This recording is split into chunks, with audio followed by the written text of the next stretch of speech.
welcome to Blueprints. I'm Bodine Sanders, your producer and host. Joining me today is Dr. Cheryl Blankman of MAJ Educational Consulting.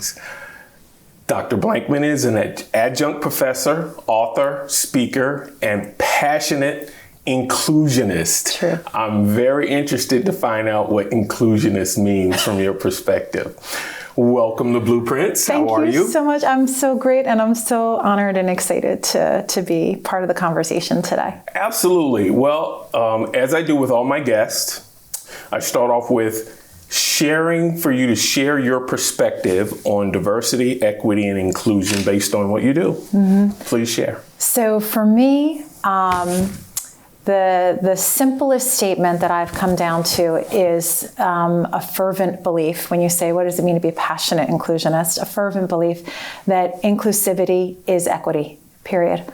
As an educator, as a psychologist, as a developmentalist, what I know is that what we know in the field, who we are, is very much a function of the contexts that we develop in, right? We come into the world with whatever predispositions and temperaments and all of the things that our genetic code provides for us. But who we become is all about where that happens and how that happens. And so for us to all have the opportunities that we are supposed to have, for us to have the ability to develop into the best versions of ourselves, means that we can't be sorting and separating and deciding that some people's opportunities are more valuable than others. And so inclusivity, the ability to be part of the community that you belong to, that is equity, because that's about being able to be who you're meant to be. Awesome.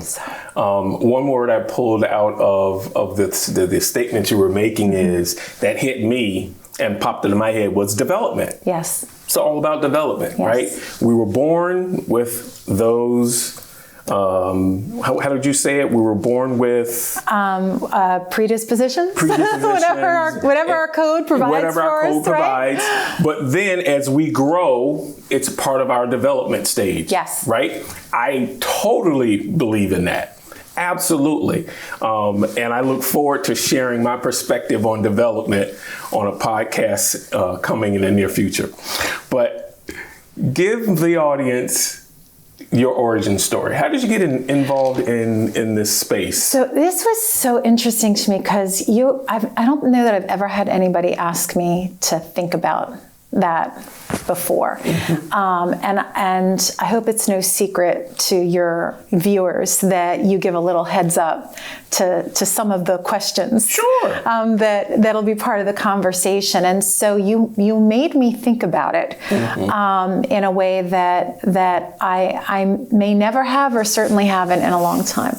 And reflecting on that, I realized that from my very origin, I come from a family that had some family members with some significant disability, not in my generation, but that were shaped by that, which in turn meant my experiences through childhood were then shaped by their experiences.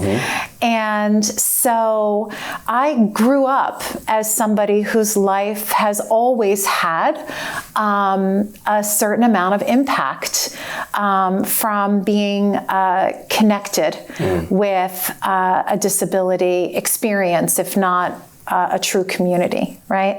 And then, also grew up with family members who had some learning differences, some things that were maybe what we think of as the more invisible challenges, right?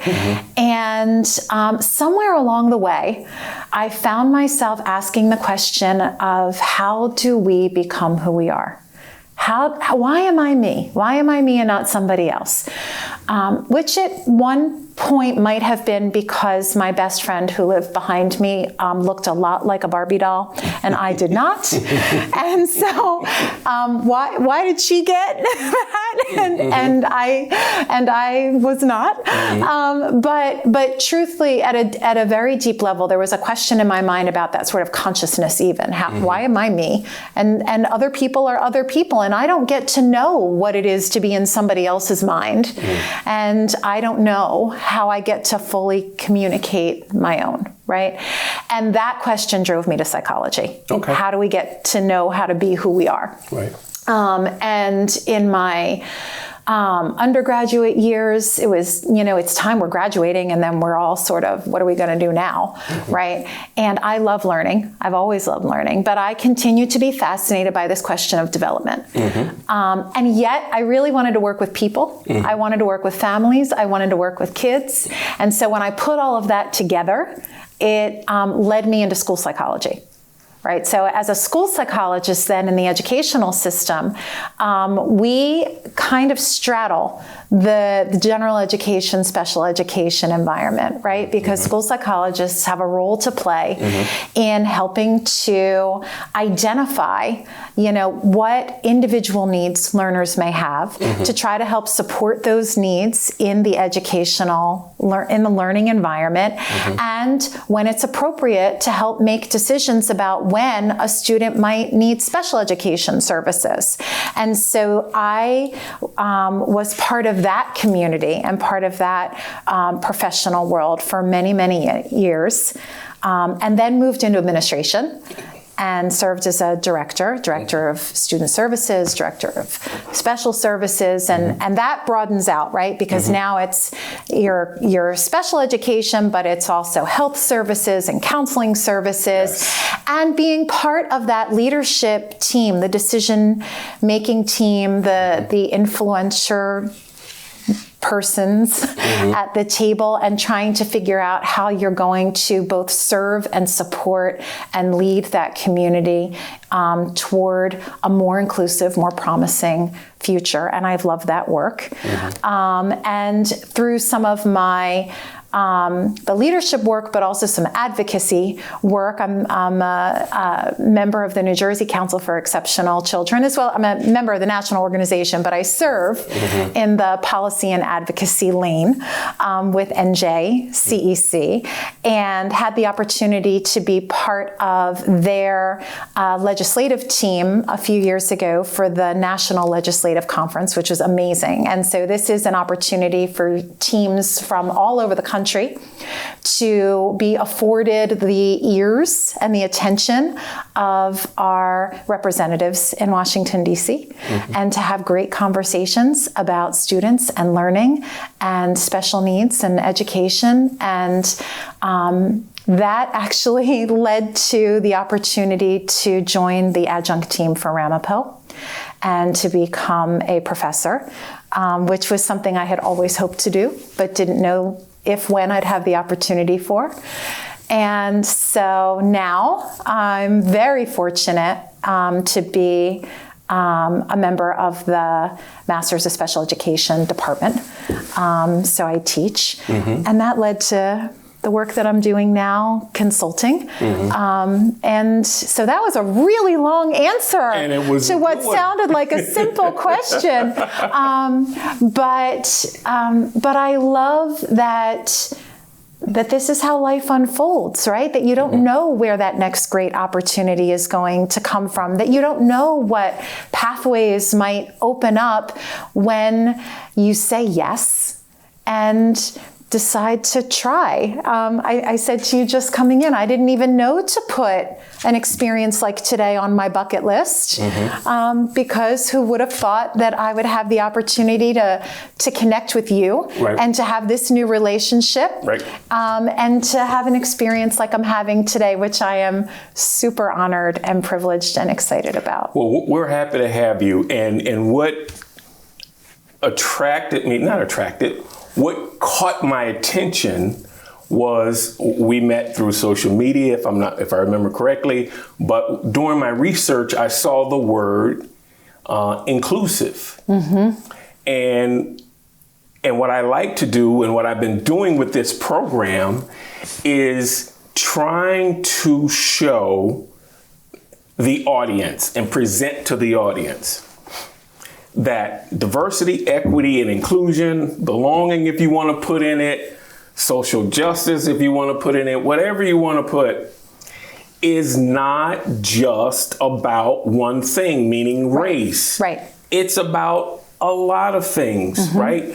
And your long, important answer to your origin just goes to show that some things can be not complicated. I would say complicated or a long journey, but it also can be simple, right? And what I mean by that is the examples, right, of diversity, equity, and inclusion. I like to use sports as the hook, right? And talking about education, talking about students, talking about disabilities, sports has always, well, probably in the past 30, 40, 50 years, since Special Olympics, right? Sports has been an example for people working in the educational space, right? Special, what is it called? Special Olympics, or some other programs that might be involved in including students who identify or fit into that disability space. Yep. Well, sports has done a wonderful job of inviting them in. Yes, it has. Right?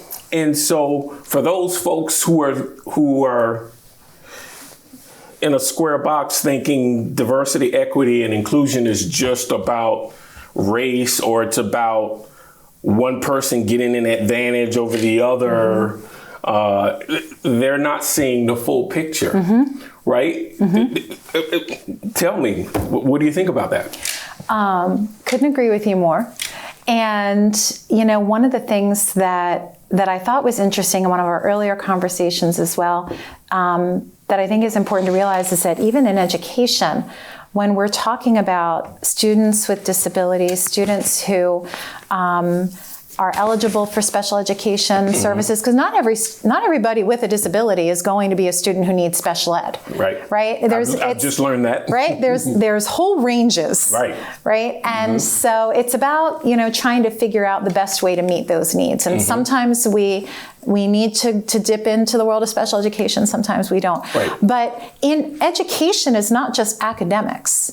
So in education, when we're talking about making sure that students are having an inclusive experience, that also includes athletics and the arts and yearbook club, if that's what you want to be part of. It's about the whole community. Social development. Absolutely, absolutely.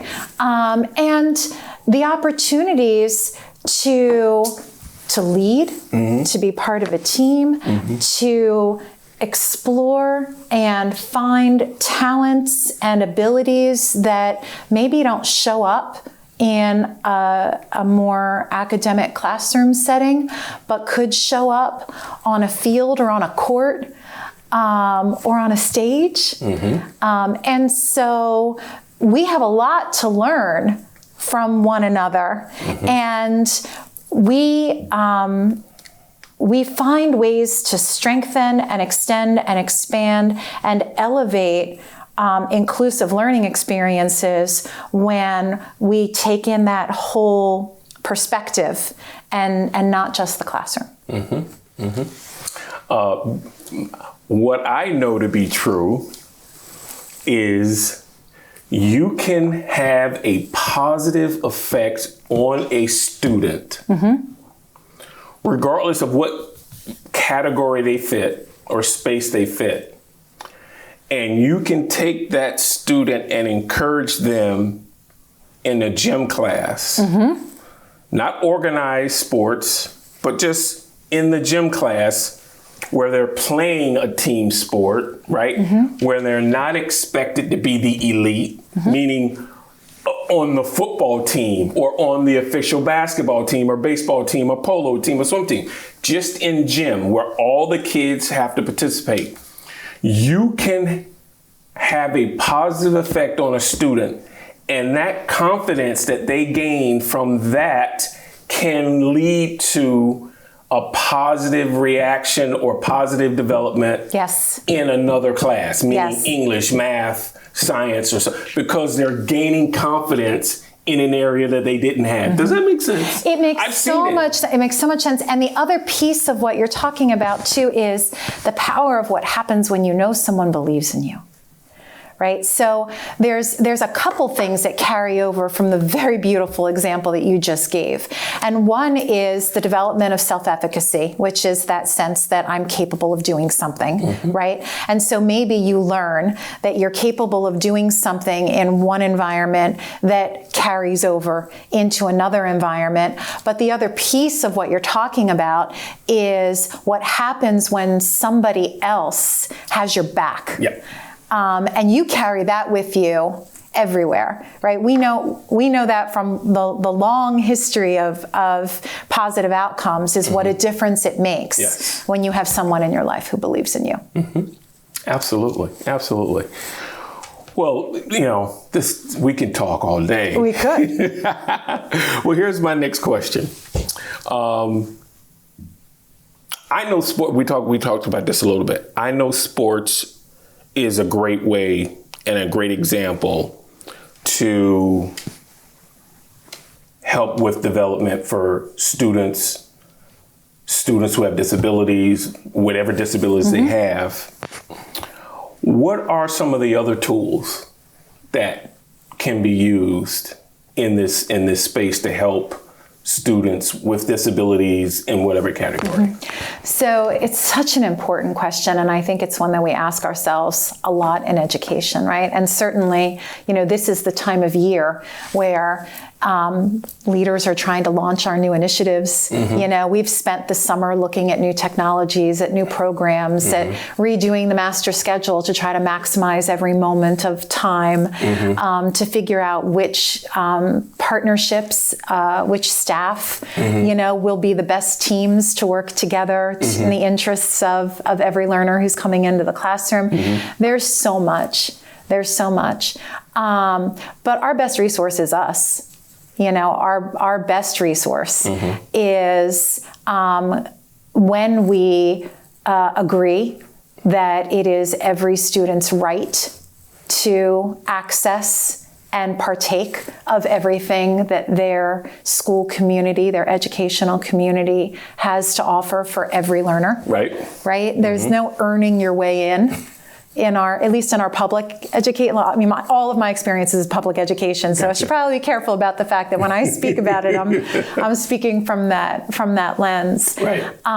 We are incredibly fortunate that we're growing up in a time, our kids are growing up in a time where, it's always the case that we know more than we ever did before, Correct. right? Correct. But we have some amazing technologies at this point, and we have some incredible resources that we're still trying to figure out how to best leverage. And so I think that the more that we're coming together to ask the question you just asked, the more that we're coming together with that end game in mind, that's what we need. Those are the tools and the resources. It's us being committed to figuring it out. Right. How about society? What can society do as a whole? Oh, so much.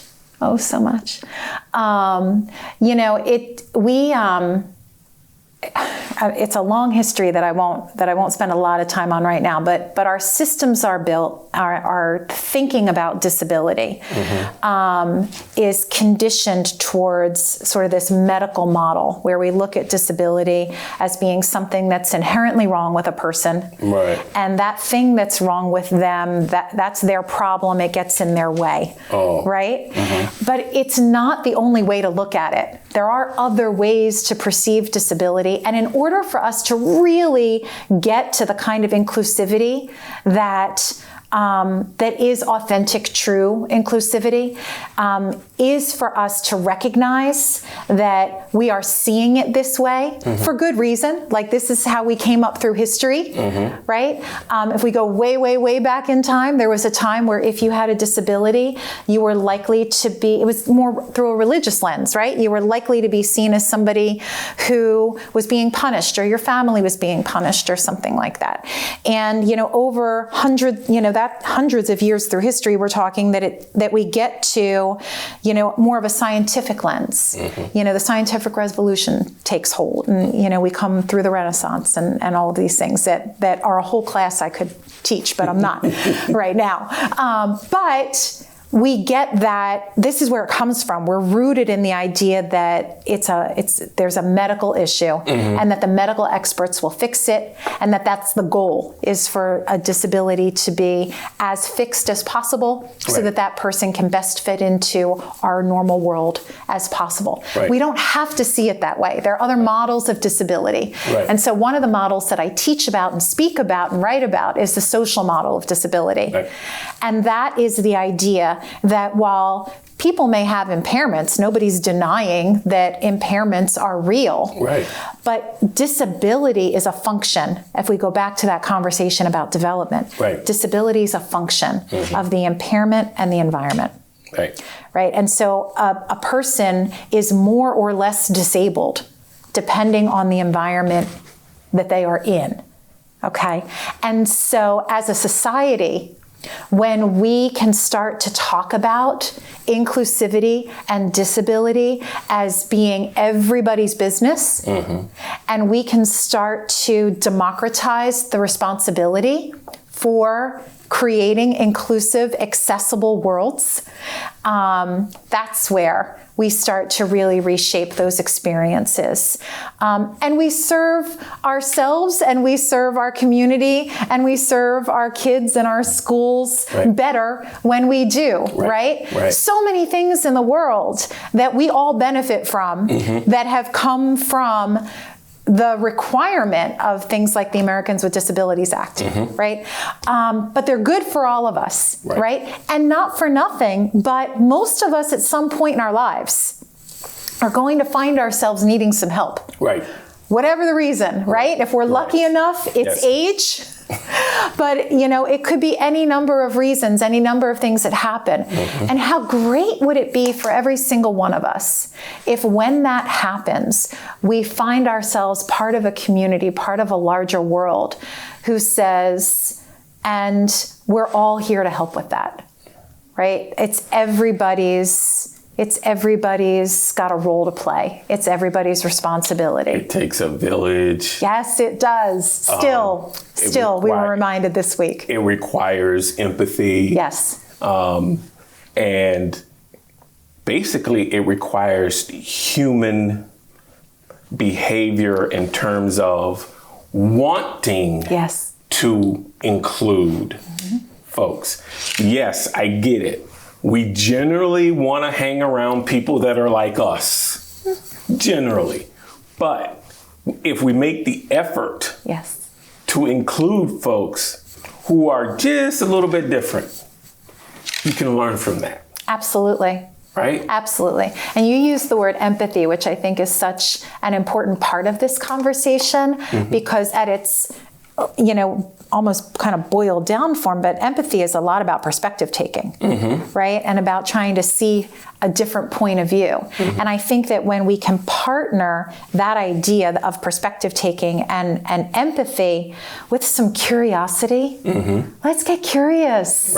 Get curious about another person's experience. Get curious about another community. Get curious about how we're all shaped in those different ways. And when we can pull those things together, we get a whole different kind of connection, And when you connect with someone and when you care, now we want to do, Because I want to take care of the people I care about. And so when we can broaden that out, it helps us build those steps towards a more inclusive everything.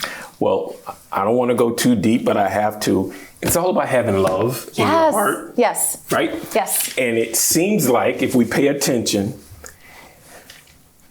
most people who have been in this movement or in this fight to include students or people or individuals with disabilities, started with someone who was in their family. Absolutely. First. Absolutely. Because if you don't have anyone in your family, as you were talking about, right, earlier in the beginning of our conversation, if you don't have that experience of someone in your family, a next door neighbor, as we broaden it out, someone in your neighborhood, then in your community, if you don't have any of that, you don't know what's going on. That's right. Right? You're not learning from that experience. Right. Those who have those in the family, next door neighbor, in the neighborhood, in the community, are learning from that. And therefore, hopefully they develop some empathy, they develop an emotional connection to say, I want to help. Absolutely. And then it goes from there. Does that make sense? It does. And you know, again, I love the history of things. You know, how did I become who I am? How did we get to become who we are and where we are? But the entire reason that special education exists is because parents wanted better for their kids. Wanted better. It was all parent advocacy, parent voices that started the conversation that led to legislation, that led to, you know, the pathways that we've been building on and continuing to try to move forward ever since. And I think what you said about just it sort of beginning and ending with love is such an important aspect of things. And you made me remember, for some reason, putting it together right now, but love and respect. And there's a fabulous, brilliant professor, author, Dr. Sarah Lawrence Lightfoot, who wrote an entire, her study was a study of respect. It's a beautiful book for anybody who's just interested. And one of my takeaways from reading her work and from listening to her speak is the idea that respecting someone means inherently recognizing that there's value in every single person. Sure. And so when we can get curious about another person's value, you know, and we respect that value is there. And as educators, when we start to think about our responsibility being to help people discover that in themselves, and for us to be part of facilitating that process to help discover the value, the talent, what each person has to contribute, and then how that enriches the whole, it's just a completely different conversation. And when we talk about what inclusivity means, I think that all of those are components of what inclusivity means. Very well. Very good. Very good. Well, listen, we've come to the end of our program. That was fast. Wasn't that fast? Such a good talk. Thank you. A lot of information. Share with the audience any of your contact information if you want folks to reach out to you and gain access. The easiest thing to do, and I check it more than I'd like to admit, but it's LinkedIn. It's my LinkedIn page. Okay. So you can find me on LinkedIn, Dr. Blankman on LinkedIn. And, you know, I try to be of value in the things that I share. And I am always looking to connect and continue these really important and really inspiring to me conversations. So thank you for inviting me to the conversation. Dr. Cheryl Blankman, thank you for being on Blueprints. You've added value to our program, absolutely. So thank you. We're coming to the end of our program. Thank you for your time, folks. Stay tuned. There's more to come on this Mainline Network.